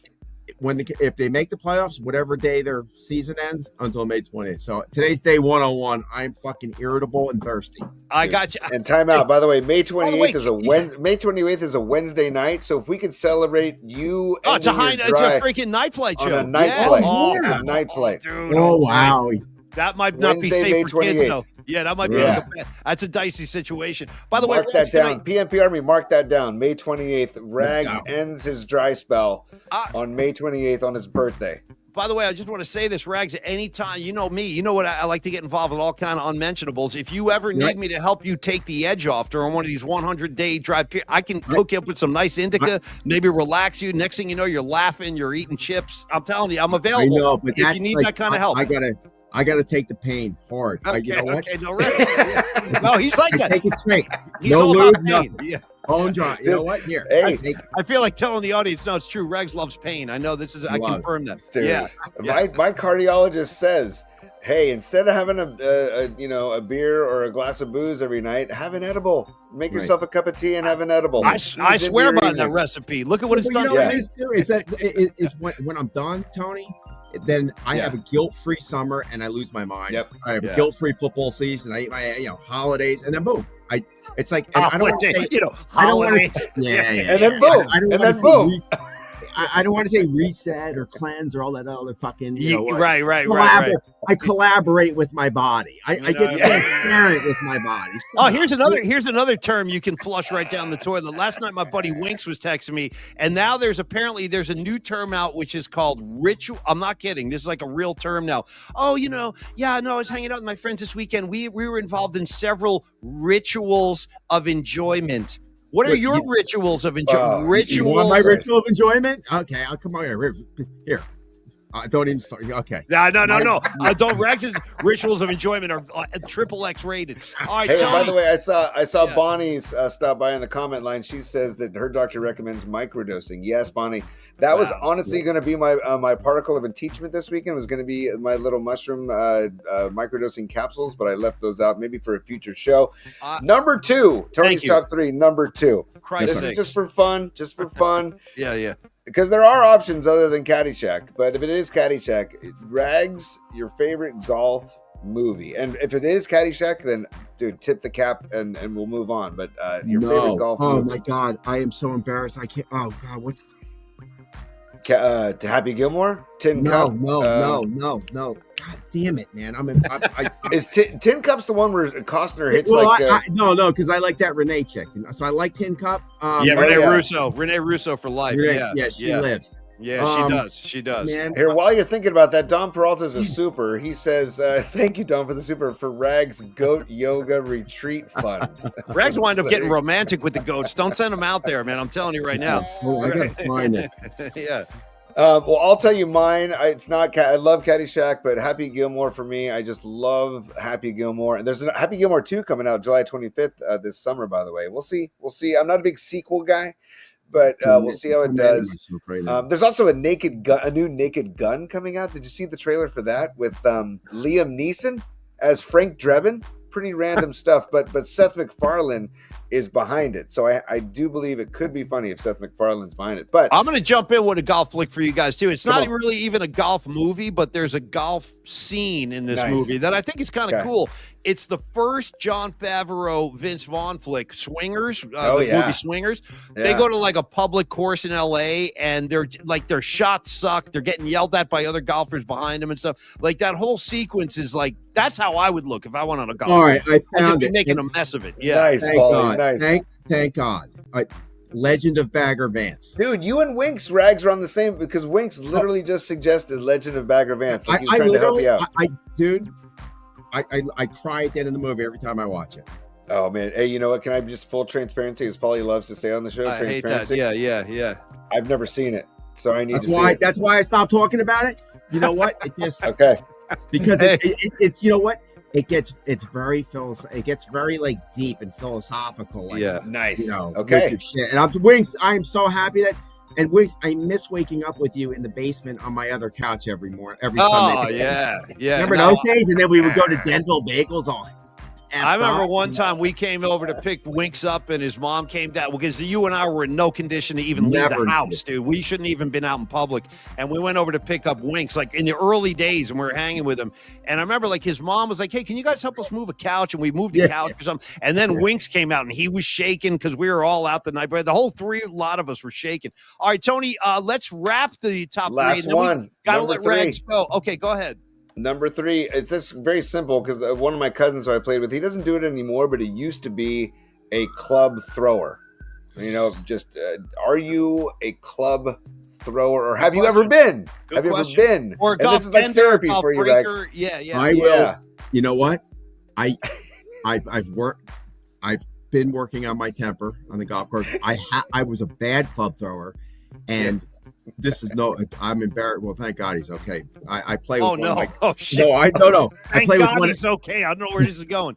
I was playing. We have caddy day. It's like almost like caddy shack. Yeah, caddy shack. Right. The pool's open from 1 to 1:15, but the caddies play with some members. And listen, please don't. I am not your typical country club golfer. Paulie knows. I belong to a club and play golf for 2 reasons: to drink and play golf. And I treat the caddies. I like to hang out with them than 90% of the members. So I'm playing with a guy from work. He's actually technically one of my 2 bosses. Beautiful. I love this already. We were on the 4th hole. It was a Friday, so technically he's one of my bosses. Technically, yeah. And I had like a bicep tendonitis issue last summer, so I was swinging really easy. Anyway, I tee off, I hit a drive, and as soon as I hit it, I knew it was hooking out of bounds, and I could feel it. So I tried. I don't know why I did this. I let go of my club on my follow through just to try to like stop the ball from hooking out of bounds. Yeah. I turn, and in slow motion, my driver like a whirly birdie hits him in the head. Oh no, dude. And all of a sudden I saw blood pouring down. Oh my God. I'm dead. Smack on the lives of my boys. This is a true story. I'm like, I killed this guy. And he's a great, he's a great guy. It was a thank God. Did you have to get him to the hospital for real? Did he have to get stitched up? Okay, because it was like a superficial flesh wound. Good Lord, bro. God damn. I grabbed a towel. I'm holding it on him. I mean, then we drank like another 10 beers on the course and laughed our asses off. But I will never throw a club again, and I will never let a club go. Ever. Yeah. Because if you look, I mean, you. Oh my God. You could kill somebody doing that. I know, I think about it, and like when I like cringe every time I think about it, and thank God it did, because an inch here, it would have hit him in the front. It just the fat part of the driver skimmed the top of his head, but it didn't make a gash. It was like just like I'll tell you this much, Tony. I guarantee you, when Tony was drawing up this top 3, you didn't think you were going to get that rushing down the guy's face. But that's what you get with Regs. You don't know where any of it's going to go. It could go anywhere. But I'm honest. I tell it like it is. Thank you for sharing, Regs. Thank you for sharing. Never let a club go, and never throw a club. Okay. And also, hey, Rags, I can't top that because I've never thrown a club, but I did play golf in Berkeley at Tilden Park, a great golf course, and I forget her name, but she was playing. We were playing with a group of us, 2 foursomes.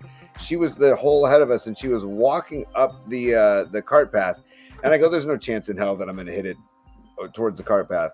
I hit like a worm burner, like 3 feet off the ground, laser. I missed it, and it's a line drive, and it tags her in the back of the calf. She didn't see it coming.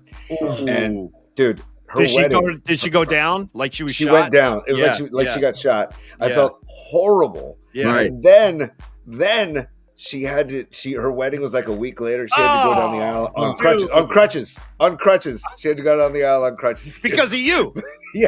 That's insane. I never heard that. That's fucking beautiful. You guys, I wish I could play. I want to play this game too. Now I got to go hurt somebody just so I can hang. Now, when the show ends, I'm going to go out in the street and hit somebody with a club just so I have a story. No, listen. When it's a situation like that's when I go all in. I'm like, oh yeah, well maybe she played a little faster than Tony when they hit her. Okay, how about the fact that the bride was on crutches is effing amazing. Yeah, hey, Rags, listen, brother, we freaking love you. I love you. I got to get back that the chick I met in your green room, she wants my number. Hey, you guys, go do what you got to do. Hey, all I got to say is nobody knows nothing. Nobody knows nothing about nothing. That's all I got to go. I got to go back in the green room and meet her. Rags, everybody. Thank you, Rags. Yeah. Tell your wife. Tell your wife that you're booked on the night of your birthday. So plan something else the other night. And we just need 15 minutes. 15 minutes, yeah. No, I'm booked there. No. And let me know the dates when you guys are coming out here because we're going to do a little, we'll shuck and jive. Yeah. Little as we say, midnight run, a little surf and turf. Yeah. Yeah, dude. Rags in New Jersey, everybody. I love you guys. Have a great weekend. You Later, too, my Rags. man. Peace, brother. Christian Narag, known as Rags on the Streets, our golf correspondent. Really, always eventful. It's always eventful. Freaking best. He's the freaking best. God, I would love to go back in time and just be, watch you guys as high schoolers, man. I would. It reminds me a lot of my posse. It really does. It really reminds me. I bet. But without the East Coast flavor. You know what I mean? Rags has tons of flavor. Yeah, he's got a lot of flavor. Yeah, it's the freaking best. It's the freaking best. Tony, thank you for setting that up today. And now, dude, we got to, it's getting late, so we still have to do particles of impeachment. We have to do the music assignment as well. I don't know if we have time for bookmarks. I'll let you make that call. We don't. Okay. And there's nothing. We already talked about Finnerty's, and we want to congratulate Finnerty's again for reopening 5 years later. We're so stoked. We're going to have Peter on next week, hopefully. Brian. I'm sorry, Brian. Sorry. The 2 owners are Brian and Peter. We're gonna have Brian on. Shout out Black Peter by the Grateful Dead. Tony, go ahead. I love it. Yeah. I love it. Shout out, isn't it St. Peter who walks on water, supposedly? Shout out St. Peter, St. Paul, any of them, any of the saints you got, just shout them out. Peter, Paul, and Mary, if you want to go there. If we're talking golf, you go Peter Jacobson. Remember Peter Jacobson? How about if I could, Tony, just for your head, because I know you're a big fan, how about Pete Way from UFO? Pete Way. Okay. By the way, when do you make the decision to stop being called Peter and be called Pete? Because I would probably make it early on in my life, personally. Peter, I don't know. You got to ask Peter Chris because if he was because there's Pete a double Chris, entendre there, Paulie. Yeah. But I mean, like if Peter Chris was Pete Chris, it wouldn't carry the same kind of. That's true. That's weight. True. That's very true. That's very true. And also, don't forget Peter Piper picked peppers on Raising Hell by Run DMC. Awesome. So awesome. Yes. Let's do impeachment and then musical assignment. How about that? Okay. Yeah. No, you got it. Do you want to go first with impeachment? You got something for me? Mine is my particle of impeachment, and I've been meaning to say this for a few weeks now because I took a long hiatus between season 2 and season 3 of The Bear. Oh yeah, you were just talking about this. Yeah. I'm back into The Bear, and I'm episode 7 right now. And Paulie, I told you this the other day. It's one of the greatest shows I've ever seen. It is so well produced. It is so well done. The acting is incredible. The scenes, the writing, the production. It's just, and they do. I was telling you, they'll do like a 90-second video montage with great music playing behind it. And like I'm going to look it up after the show. Look up the Bear soundtrack for each season. All the music they use. They used Eddie Vedder's version of Save It for Later, English Beats Save It for Later. Eddie Vedder re-recorded a version of that they used in the show. I know it's a super popular show. I know that most people, I'm late to the party, but I just want to reiterate to people, if you have not watched The Bear, dive in. And Paulie, I think I told you, I want you to get in because it's one of the greatest shows. It's so good. Dude, the episode in season 1, The Feast of the Seven Fishes alone is something you should watch. And then I just watched an episode called Napkins. It's just that's my particle pick, or my particle of impeachment, because it's just gold. I love it. Thank you, Tony. No, I definitely want to catch a show. A lot of people have told me how good it is, and I'm eager to discover the kid who's on the show, The Bear, the guy with the curly hair. I forget his name. Sorry, but he's Jeremy Allen White. That sounds right. Yeah, Jeremy something. Yeah. Jeremy spoke in class today. Anyway, Jeremy Allen White. That Jeremy kid is going to play Bruce Springsteen in this new flick that's coming out about Bruce making the Nebraska record and kind of simultaneously going insane at the same time. True story. That was what was really going on in his life. So anyway, he's playing Bruce. Wow. I'm interested in that. My particle, particle of impeachment today is going to be the book I'm reading, which I really want to pass along to everybody else. It's the brand new book by Peter Wolf. It's called Waiting on the Moon, and it's about his life. It's about his entire life, growing up in the Bronx, moving to Boston, forming the Jay Giles Band, and then going on to his life is freaking fascinating. And by the way, I have the audio version, so like I'm listening to. Yeah, it's called Peter Wolf, Waiting on the Moon. It's his life story. Does he narrate it, Paulie? Yes, that's the key. Cool. So it's Peter Wolf, like, telling me his story in my headphones. Tony, just a couple of quick highlights. He grows up in, moves up to Cambridge, Massachusetts, where he befriends Muddy Waters, Johnny Lee Hooker, Van Morrison. Apparently, all these people. Van Morrison was living in Cambridge, Massachusetts. I never knew that. He wasn't even famous yet, and Peter Wolf was hanging out with him. And then Peter Wolf goes on, after his success with the Jay Giles Band, he marries Faye Dunaway, the famous actress, and now he's hanging out with De Niro, Pacino, Jack Nicholson. There's all kinds of really amazing anecdotes and stories in this book, and I recommend it. And Tony, I don't know if you remember this, dude, but do you remember when you and I interviewed Peter Wolf, like around 2010? He was playing Yoshi's, and we set up like a side podcast, and I went to that gig, and I wound up hanging out with him after the show. He brought me back to his backstage area. Dude, he entered the backstage door in a bathrobe, and I was the only guy back there. And he was like, yeah, come on in, man, hang out with me for a while. And we were hanging out, and he was just a fascinating guy. The book is amazing. And also, he's a Cambridge product, so I got to shout out my good friend from Cambridge, Joe Mazzi, one of my best friends from college, and he and I studied comedy together. We're big music lovers, and when I think about Cambridge, I think about Joe Mazzi and his family. They took me in like for their Easter dinners and stuff. Yeah, great Italian family in Cambridge, and Joe's my main man. I could do a whole tribute show to Joe Mazzi easily. But I'll just say this: Cambridge, like when I think about Cambridge, I think about Joe and Peter Wolf, like being his neighborhood back then. Fascinating book. I recommend it. Waiting on the Moon. You'll love it. You don't even have to be a Jay Giles fan to love this book. It's fascinating to you. You should get a copy too. Very good. I'll dive in once I finish my Chris Cluey Punter book. I'll dive in, and I also want to get Don Peralta gave us a great book by Rick Rubin about the creative mind that I'm reading simultaneously. Thank you, Big D. Yes, it's a fantastic read. It is. Thank you for that. It's a great read. It's really good. It's a page turner. You're just flipping. I want more Rick Rubin. So, by the way, Mark Graves asked The Bear. I watch it on Hulu. But I just bundled. So now Disney Plus, ESPN Plus, Hulu, Max, whatever. Can I bundle? I want to bundle a couple of FUs to all these streaming services. Totally. Here's Totally. a bundle for you. One, I'll give you the bonus plan. You get both. Nice. Because I've had it with paying for these streaming. So every time I turn around, hey, we got to get a new service because now this other show's on this other one over here. It's like, God damn it! Well, how many of these do I need? Yeah, can we consolidate these? Can we just get them all? No, on of course one not. That's thing? Yeah. Nope. That's the business model, Paulie. They got us by the what. They like do, and it stinks. It stinks. This show Landman. I keep hearing about this show Landman. It's supposed to be amazing, but it's on Paramount Plus. I don't have Paramount Plus. Do I? See, I just got Paramount Plus. That's what I just actually picked up. And let me tell you what's going on. Landman. Watch Landman. It's supposed to be amazing. I'm too busy watching Tulsa King over there. I got Tulsa King going with Stallone. Nice. Dude, I'm telling you, it's really good. I like Tulsa King. I recommend it. All right. Anyway, Tony, the music assignment for the day. Then we got to let everybody go. A very long high noon today, and I know people are on their lunch breaks. They got to get back. If you're down at Long Bridge, what up, y'all? Here's what we're doing today, Tony. The musical assignment is, I announced it a while ago, that since the Giants are in New York to play the Yankees, let's make the assignment either songs about New York, bands from New York, gigs that were played in New York, any kind of New York connection. And Tony, I want you to go first.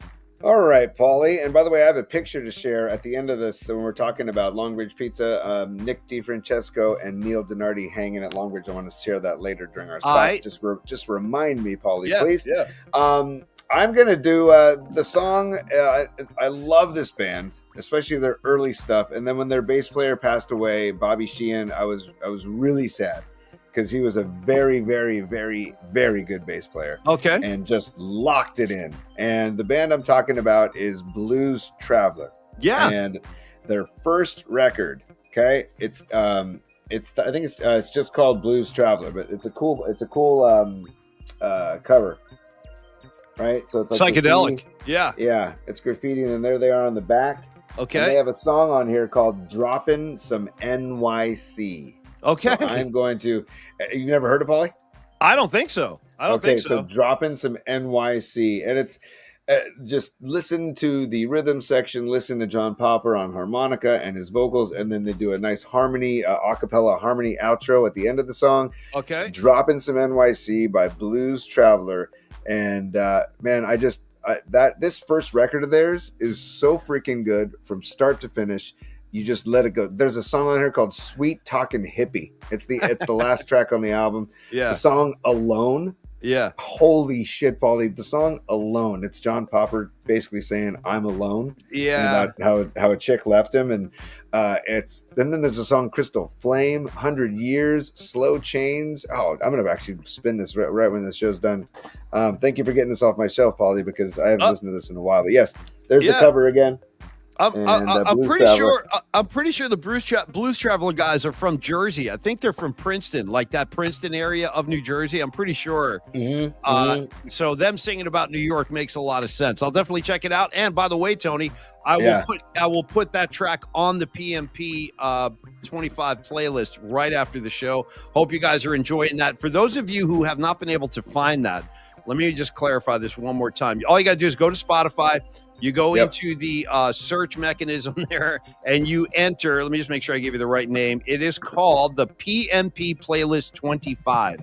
If you can't find it that way, search my name, my username on Spotify, which is Paulie Pix, P-I-X, Paulie Pix. You'll find it that way. All right, Tony. And Paulie, I'd like to confirm you're right. Blues Traveler is from Princeton, New Jersey. Yeah, And by the way, dude, I just looked it up. Our brush with John Popper greatness, I don't even know if you remember this. I got to tell the story. It'll only take 30 seconds. When Tony and I and Larry Kruger had a short-lived show on KMBR, it was like a midday show, early 2000s, didn't last very long. And they didn't know which way they wanted to go. They wanted to get edgy, but not too edgy. They wanted to have fun, but don't do too much crazy stuff. So already I said, Tony, let's get John Popper on the show. And we booked him. And we had him on the show, which is unusual for KMBR at the time. They were not having rock stars on. So I said, fuck it, we got to do this. So John Popper was on the show with us. And I asked an innocent question. I'm like, hey, where are you right now? And he goes, well, I'm on the tour bus. And I go, wow, man, where are you headed or whatever? And he's like, well, we got to drive from LA to San Francisco. I'm like, yeah, it's a long drive. What are you going to do to pass the time? And this is what he says. I had no idea he was going to say this. He goes, well, I'm really getting into Japanese porn right now. That's what John Popper said. He goes, so I like to pass the time by watching Japanese porn on the tour bus. I go, okay, well, and we're talking, and then the show ends, and Agnew goes effing crazy. That's the day. Japanese porn, Japanese music. Yeah. I mean, you can talk over it, Paul. I just wanted to, we didn't play Tekashi at all today, so if we're going to talk about Japanese porn, I thought I would just bring on some Tekashi. Here's the thing. Tony and I have told this story before. This is the day after the John Popper singing the praises of Japanese porn. We get called into the conference room, and Agnew goes to the whiteboard, going effing crazy, yelling at us, doors shut. This is KNBR. And he's writing KNBR on the board, underlining it like 10 times. That was as a result of us talking to Popper about Japanese porn. Anyway, side story, that actually happened. We got yelled, one of the many, many times we got yelled at by the authorities over KNBR. My specialty, getting called into the principal's office. All right, Tony, so we're talking New York City. We're talking music. There's a couple of bands to me that just kind of feel, they think like New York. They sound like New York. One of them, just a great song about New York from a guy who was born in the Bronx. And I want to give you Exhibit A. This is the Ace Frehley solo album from 1978. This is actually a great record filled with great tracks. Every track on this, amazing. Rip It Out, Speeding Back to My Baby, Snowblind, Ozone, and the track I want to select, the obvious one, New York Groove. I'm back, back in the New York Groove. Great track. Sounds like New York, feels like New York, has a groove like New York. So, Tony, I'm double dipping today. Track one, Ace Frehley, and New York Groove.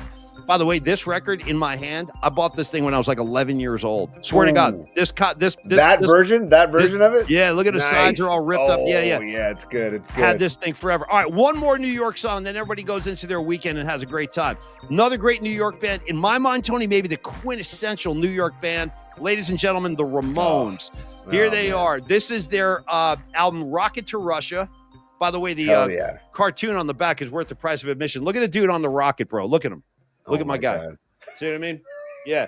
And by the way, the names of the tracks, you know what I mean? Teenage Lobotomy. I Want to Be Well. Here Today, Gone Tomorrow. Rockaway Beach. But the one I want to play is side one, track one, the Cretin Hop. 1, 2, 3, 4. Cretin want to have some more. 4, 5, 6, 7. All good Cretin go to heaven. What's the length, Paulie? Like 2.5? Well, Cretin Hop is a minute 55. Dude, yes, exactly. A minute 50. How about I Don't Care? A minute Respect. 30. A minute 38. Okay. Also, who did the artwork on the album? Was it one of the Ramones who did the artwork, or was it somebody else? Because back in the day, a lot of them did their own artwork. You know. I'm looking for that information right now. Artistic. Oh, Arturo Vega. Yeah, that guy. Yeah. Okay. Guy, I bet you Dom knows him.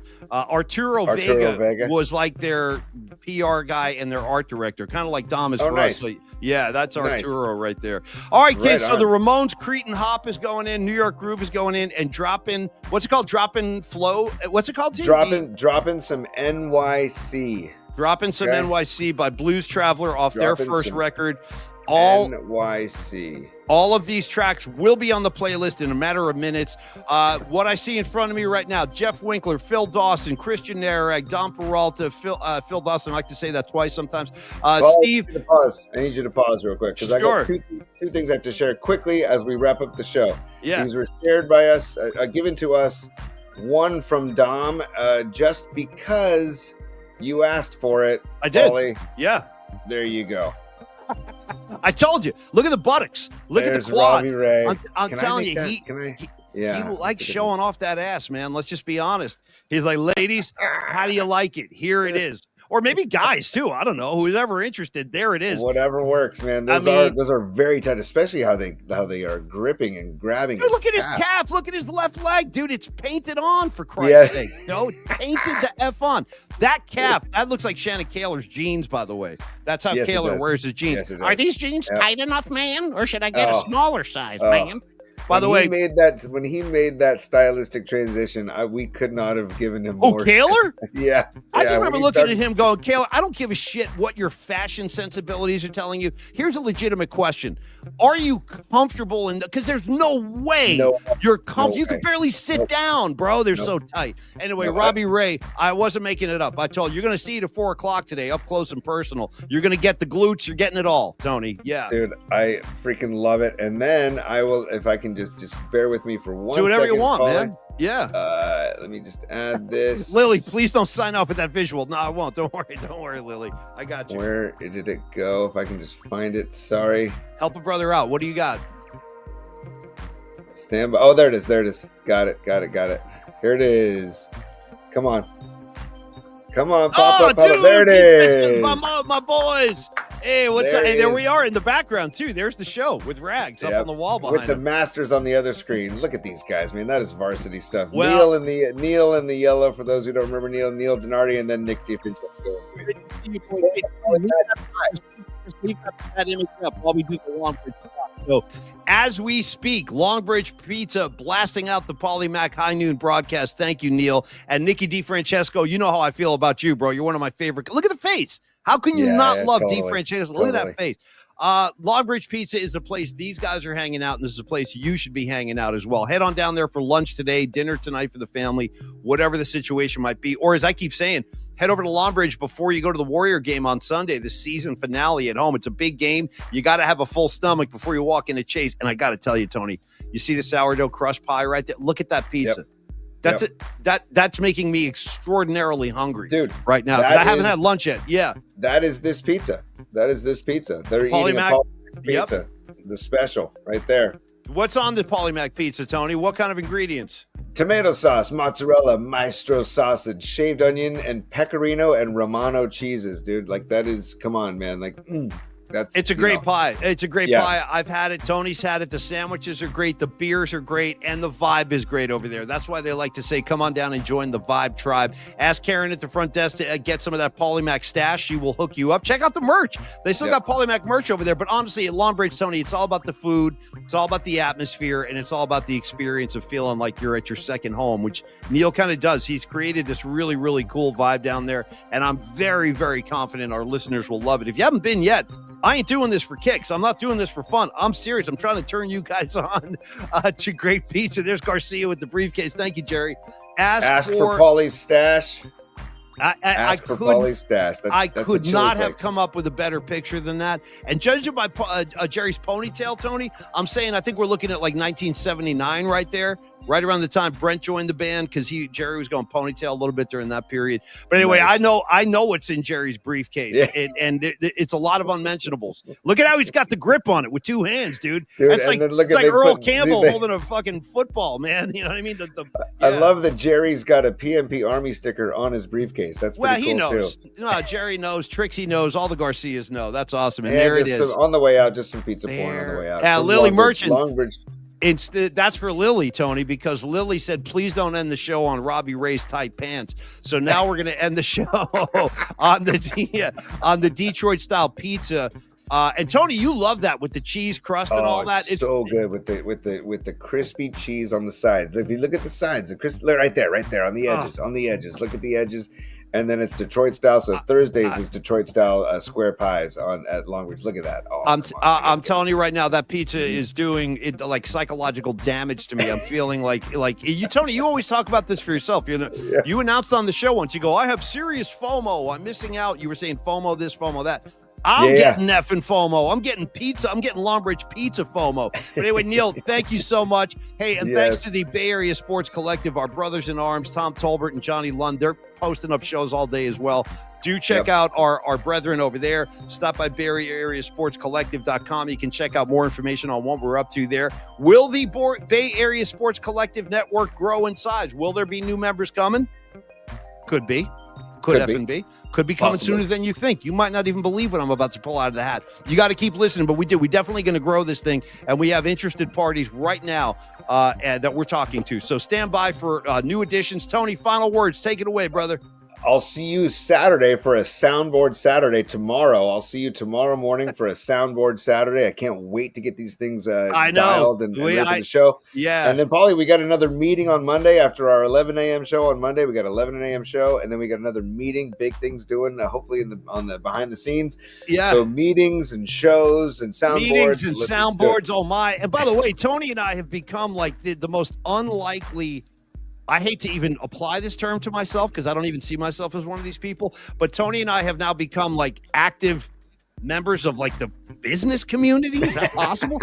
But it's kind of, and that's to your point though. Every time I turn around, I got another meeting to go to now, dude. It's like there's more meetings now than I had at 20 years at KMBR. But anyway, we're loving it. We are very busy off the air. We're trying to make the show as good as we can for everybody involved. And you know what? The good way to end the show is for me to say, give you guys a heartfelt thank you for for tuning in on Fridays and Thursdays and Mondays. And anytime you guys stop by, it really does a lot for us. And we're trying to move this show down the road. Tony said it about the soundboards. We're trying to improve the product, and we will. It's going to get better. And big announcements next week. We will be joined by Brian Stapleton of the brand new Finnerties in the grand opening.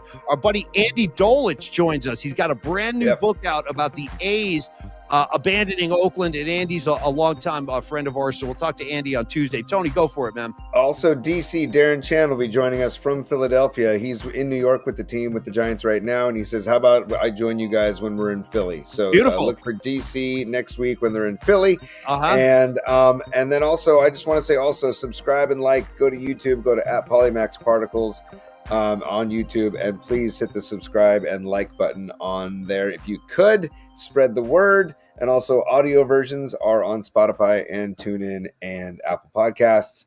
And also, you can find us on X and Blue Sky. And I think we're going to make a TikTok page this weekend, Paulie, and a Facebook page. Okay. What? And Instagram, of course. So that's why not? Yeah, why we're all not? over. Watch stop now. And by the way, when you say DC from Philly, final thing. And by the way, this riff is for you, Scarlet Fire / Bonnie. When I think about Philly, I think about 3/19/95, March 19th, 1995. I was there. Actually, I was there on the 18th and the 19th, but the 19th was the first ever performance of Unbroken Chain by Phil Lesh. And I was right there. I was on Phil's side, too. Nobody had any idea it was going to happen. It was at the end of the first set. The place went apeshit. And every time I think about Philly, I always think about 3/19/95. Bonnie, that one's for you. Have a great... Yes, I know. Sorry, Paulie, I just need to know this. Why did they like wait so long to play that song live? Like, why? I think because it's so complicated. There's like 87 chord changes. It's a really complex piece of music. It really is. And I think it was probably too much of a headache. They were probably like, fuck this. Sure. We're not even going to bother with this thing. But then when that's why it was such a shock and a surprise, though, when all of a sudden they started playing it. We're like, whoa, is this Unbroken Chain? The place went, maybe the loudest crowd response I've ever heard in my life at any concert. It was insane. So nobody saw it coming. That's beautiful. No, that's God. beautiful. And then everybody was hugging. You know how it is, dude. The intermission. People were God, running down the halls, high-fiving each other. It was really a pretty special moment. Anyway, great. Bonnie, you have a great weekend. Rising Wolf, Rags, Don Peralta, Miguel, Scarlet Fire, all of y'all. Marky Graves, Rising Wolf. I see you guys. I love you guys. My buddy James, you have a great weekend, too. Creative Tony, final thoughts, and we're out, man. I'm going to be reporting back. I'm going to see Mustache Harbor tonight at the Guild, a little yacht rock cover band action tonight. So I will report back on that on Monday, because why not? And then Paulie, I'll be, like I said, I'll be bringing I don't know, maybe I'll bring you like a Kringle, like one of Kuiper's Kringles. No, don't bring me any more high-calorie effing foods. Rod Brooks came over yesterday. He brought me a dozen donuts, bro. And I told him, I go, now I'm going to gain 10 to 12 pounds because I can't resist. I cannot resist donuts. I effing love them. So, no, don't bring a Kringle. I'll have bagels here. I'll feed you. I got you covered. Beautiful. Yeah. Beautiful. All right. Anyway, kids, have a great weekend. Enjoy the Masters. Go Giants. Warriors, do or die. I need these two, Dubs, so make it happen. They got to. And got to make it happen. And I'm telling you what, Lily, when Robbie Ray comes on the mound tonight, go like this. Cover your eyes so you don't have to see those tight pants because you're getting them up close at 4 o'clock. They're coming. I was going to say 4:05 first pitch, and I'm going to dismiss the class, Paulie, if that's okay with you. Yeah.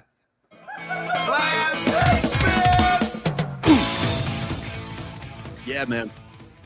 On the way out, T, give me that low drone. Thank you, DJ Rob B. Thank you, Jeff Winkler, for the help you did with the Open too. Tony, have a great weekend, kid. Go Masters, go Dubs, go Giants. Everybody enjoy. Robbie Ray's tight pants await. Have a great weekend. Be safe. See you on Monday at 11 o'clock on Polymac Particles. Peace, y'all. Well done, T. Very nice form. I like that. There it is. Yeah. Peace. Have a great weekend, everybody. See you Monday, 11 a.m.